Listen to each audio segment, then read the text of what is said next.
We often hear, I'm really insecure about my appearance, but we rarely ever hear, I am really insecure about my personality, because no one wants to admit that. But let me tell you, it is a real thing. Not anymore though, because in this video, we are going to go over how to build an attractive personality using 4 main pillars. An attractive personality is attractive because of one thing, and that one thing is confidence. Now, confidence is not the same thing as self-esteem. Confidence is directly associated with competence. The more competence you have at something, the more confidence you have. So, the security you feel with your personality is the competence you feel you do or do not have. Do you feel you can talk to anyone? Do you think you're a good communicator? Do you think you're genuinely interesting? Do you understand social cues? Can you measure when to say something and when to not? Can you analyze the room and recognize where it's safe to be open? Do you understand how to have meaningful conversations with anyone you meet? Do you leave people wanting more of you or feeling glad it's over? Do you listen or do you talk? The ability to do these things well and to master them is in direct proportion to how confident you feel within your personality. It's not, oh, I'm super weird, people don't like me because I'm weird, and that's why I'm insecure about my personality. I'm weird as hell, and it's okay to be weird. It's actually a good thing. However, I don't go around talking gibberish or randomly dancing in a room that is not conducive to that version of me. When I'm at home with people I love, different story. But the first step of having an attractive personality that you're confident in is understanding when to and when not to exercise certain parts of yourself. This is also called reading the room. It is not inauthentic. It is called self-preservation, my friend. Mastering the art of people, charisma, and interest is how you build an attractive personality that you feel very confident in. You have your base, okay? We've got the base, which is filled with cute quirks, your inherent skill level, and the personality that is unique to you. That is the sauce. Now we're gonna build on top of that and add all of the little toppings to ensure you're always coming across in the best way possible and having confidence in every room you're in and every conversation you are participating in. There are 4 pillars to do that. Pillar number 1 is points of interest. No more, just be yourself. It's all about being yourself. Just being yourself doesn't work. The belief that your personality is what it is and it can't or shouldn't be altered is what's boxing you into a limited version of yourself. Personality makes up 1/3 of the confidence equation. The goal isn't to become an entirely different person. It's to build a skill set that ensures confidence and just refines your inherent skills. People have this misconstrued viewpoint of becoming your best version. They think it's losing authenticity, it's becoming a different version of yourself, it's being fake because I'm weird, but I won't be weird in front of this person or in that room. That's not inauthentic. That is, I have been given this version of myself that is amazing and great, but I always want to do better. I want to be better at this skill. I want to be better at conversations. I want to be better in social situations. It's about becoming the best version of the original version. Charisma is part of what makes a very addictive and attractive personality. Now, a charismatic person has a wide variety of knowledge and information in several topics. You don't want to be the same old, boring, stale, stagnant person who doesn't evolve or doesn't invest their time into their hobbies, into their interests, into their skills. You want to build that charisma, and to do that, you invest yourself into multiple passions, multiple interests, learning, knowledge, listening to people, hearing what they have to say, their view of the world, their opinion, their experience. That is how you build a captivating and attractive personality. The reason why skills are so huge in building an attractive personality is because skills directly relate to competence, and competence directly relates to confidence. So when you're in a conversation, you're speaking to somebody, they bring up an interest or a skill or passion they have, you have now the skills to listen to that, interpret that, give your perception of that, your perspective, maybe relate it back to your experience, These are all things that build a great conversation. So building this confident personality comes from refining your skills, diving deeper into your hobbies, refining them. If you feel insecure about your personality, it's a plethora of reasons. Being uncertain of your value. And humans just equate their value to external things like what they're good at, their accomplishments, what they feel they bring to the table, etc., which we know is not the case. But for the sake of this video, we are talking about the direct relation between competence and confidence, which means we are measuring our confidence in social situations, in rooms, in conversations with our competence, what we are good at, what we feel we know we can work. Like, I'm going in that room and I'm working that room because I know I'm good at talking. So how is this all related? When you don't feel like you're good at anything or that you do anything, you think you're boring because you know you just lay in bed, lay on the couch all day, every day. You deep down know, not even deep down, it's just there. You know it's on the surface of, I'm really boring. I don't do anything. So when you're in a conversation, when you're going and interacting with the world, you already have this insecurity of, I am super boring because I don't do anything. So now in this conversation, that's the energy you're giving off. This person is probably going to speak and talk about things, and you're not going to have anything else to add. You're not going to have anything to say. You are going to feel insecure and be like, oh my God, well, I don't know any of this stuff. I don't really know what this person's talking about.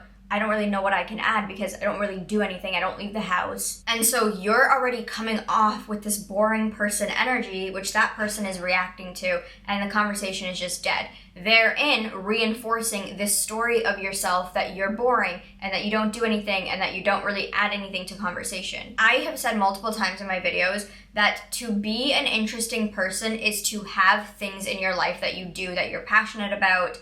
That way, when you're in conversations, you feel you're bringing value. You're opening your mouth, you're bringing some value to that conversation. You're leaving that person better off than when they first met you. We all know how I feel about hobbies because I truly feel that hobbies are the best way to build on your skills and to build an interesting personality because you're tying in conversation starters with things that you just love doing. And when you love doing something, the passion, the energy that comes from that is magnetic, it's so attractive, and it's captivating. We love, as humans, listening to people who are talking about things they love. It's just this natural energy of authenticity, and that is what we are drawn to. So when you can build that within yourself, you are off to the races. So you're building these conversation starters, you're building a bank of knowledge and info, and the best part about it is you're able to talk about things that you love, therefore attracting people with the same interests, like-minded people, building friendships, networking, and now you feel more confident to be your authentic self and let your personality shine. My favorite way to see if somebody's on the same level as me, if they're seeing the world the way I'm seeing it in a similar view, and we're just like here, I will throw in certain personality keywords, if you will. I will say things that resonate with me that will indicate to me if that person is on the same level as me. And they just know what you're talking about, then you know, okay, this person lives in the same universe as me. The second pillar of building an attractive personality is your ability to switch focus. This is honing in on a part of charisma called focus charisma and kindness charisma. If you're the type of person who is starting this building your attractive personality at almost zero, where you feel like you're in conversations and the person is just hyper-focused on you, aka called the spotlight effect, where we truly believe every single person has a magnifying glass and is just picking everything apart about us, this is going to create this anxiety-induced energy. You're going to be overthinking every little word you say. After the fact, you're going to be thinking, oh my God,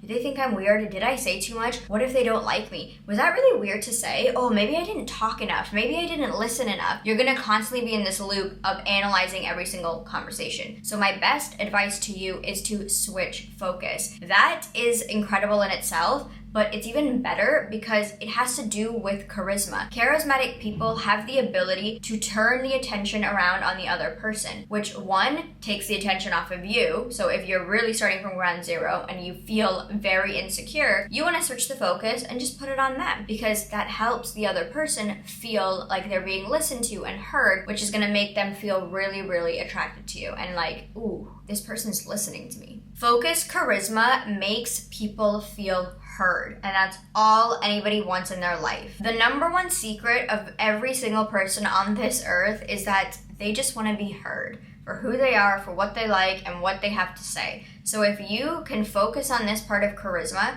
they are automatically going to love you 10 times more. They are going to take a subconscious liking to you. They're not going to know why consciously, but deep down, they're just going to feel like they have been heard, a wound, a part of them has been listened to. And that's all that somebody wants. Now, the second part of charisma and switching focus is kindness charisma. Now, this is simply just being kind, giving a compliment, giving praise, giving honest appreciation and gratitude. When somebody does something for you, they want to feel seen and accepted and appreciated for what they've done. And this could just be a stranger on the street. This could be somebody that you have stumbled into a conversation with at an event or a family gathering or a party, and they've just gotten you a drink. Show them sincere appreciation and gratitude. Make them feel seen and heard for that gesture that they've just done. This is also just giving somebody a compliment in a conversation. Oh my God, you're so pretty. This is also just in a conversation, whoever you're talking to,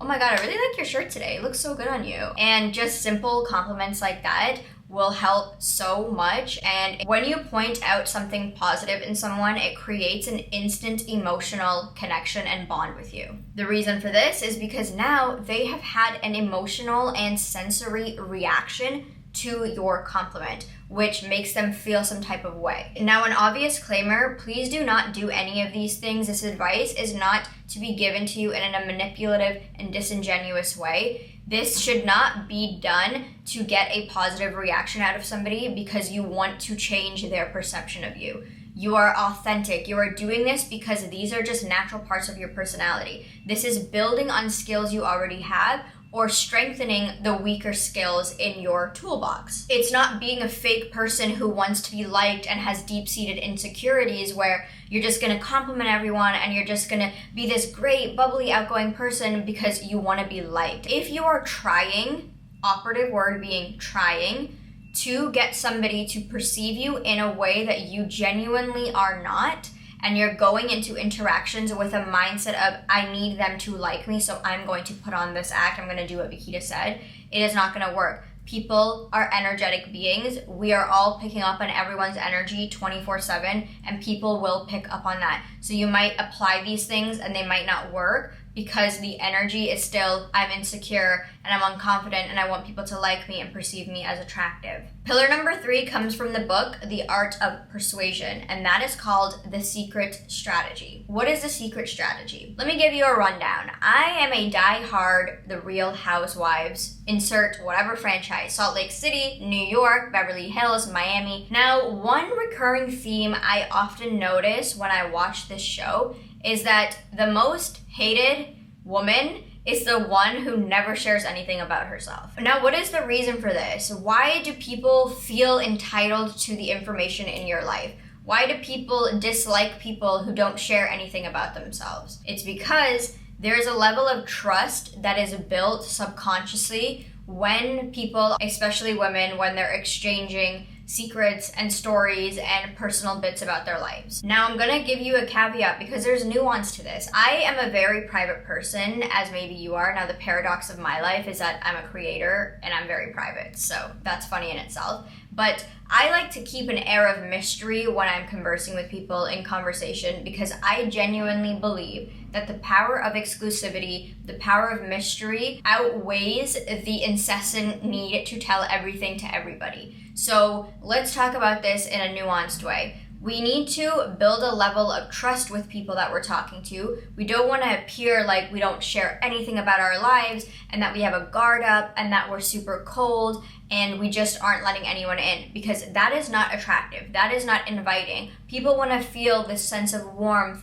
and receptivity in the conversation. I share something, you share something. So no, you don't need to divulge your entire life and go on monologues about your childhood trauma and what happened in this last relationship, but you do want to share a little secret that you don't really care about into the conversation so that you're building trust and connection with these people or this person that you're speaking with.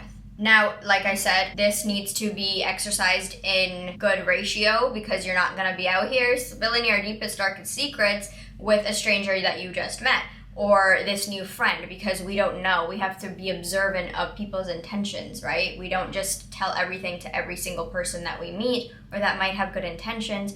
We have to give some conditional trust, okay? It's conditional trust, not unconditional trust. And the fourth pillar is become an asset, not a liability. You never want to be the type of person that makes people feel glad the conversation is over because you're negative and you're complaining and you're drawing things out and it's like this giant Eeyore rain cloud. You know Eeyore from Winnie the Pooh? Yeah, you don't want to be Eeyore, okay? You want to be an asset. You want to bring a joy to people's lives. You want to bring positivity and optimism to their lives. Being negative is the most draining quality about anyone in any situation, any circumstance. It makes you a weight, and you don't want to be a weight in anybody's life because it drives people away and it makes them perceive you as a victim when you're constantly complaining about the same thing over and over and over again, but you're not doing anything to actually change it. Having positivity and optimism and hopefulness, those traits that you can bring to people's lives, are amazing to keep in your arsenal. This is going to draw people in and captivate them. Because remember, the way that you make people feel about themselves and feel in your presence is the number one reason somebody is liked or disliked. Now, don't get me wrong, I love venting as much as the next person. Me and my mom over a glass of wine, a couple of beers, we're talking, we're venting, but if it's just your personality to be negative and complain and vent and tell everything to everybody about everything going wrong in your life, you're a liability. An asset is something that adds value. So, add value to people's lives. And do this by being positive, letting them vent, being a listening ear to their woes and their problems, and being encouraging and being a non-judgmental, open heart. The fifth pillar is communication and speech. The way we talk indicates a level of confidence, and the way we feel in a conversation comes from the theme of the video, which is our competence. When you're talking about something you feel confident in, it's going to show. When you're talking from a place of confidence, because you have self-esteem, you know who you are, you're grounded, you're planted on that floor, you're going to talk with confidence. Now, the way to tell if somebody's talking with confidence versus not is talking from your chest rather than your throat. So hear the difference. When you're speaking with people, it's imperative that you master confident communication and communication skills in general. You don't talk with your throat because it's kind of like, I don't really know what I'm talking about, versus if I'm talking from my chest, I'm grounded in what I'm saying. I am clear, I am concise, I am articulate. That is how you should communicate, and that is how you get people to listen to you. But you can also range the tone.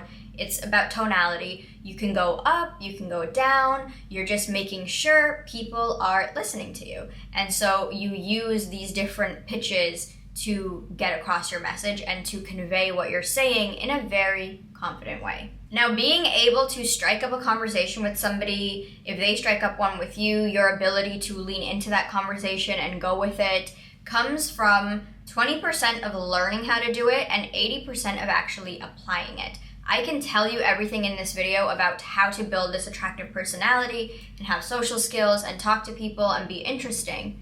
But if you don't go out there and practice conversations, talk to strangers, strike up conversations with random people, and lean into conversations that are being striked up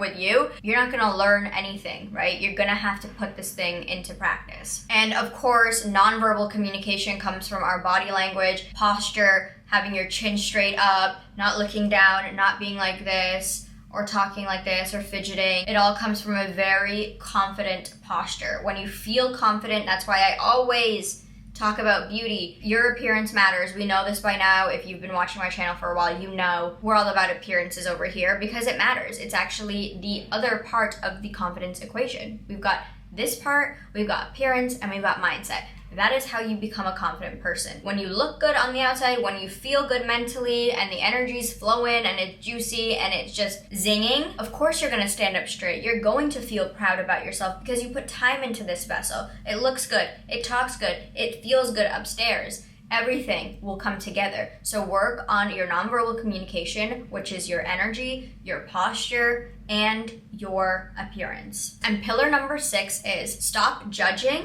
and be curious instead. So when we hear things we don't like, say you're in a conversation with somebody, say you're just meeting a new friend or you're on a date, and you hear something you don't like, automatically we make a judgment. This is something I have really had to work on, because when we have a list of things in our head about the people we want in our circle, the men that we want to date, the friends that we want to keep, the family members around us, we are going into each interaction that are very human, very emotional based, with this mental, analytical, masculine checklist. And if we don't hear what we want to hear, we automatically go to judgment. Well, why are they doing that? Ew, that's so gross, because you would never do that.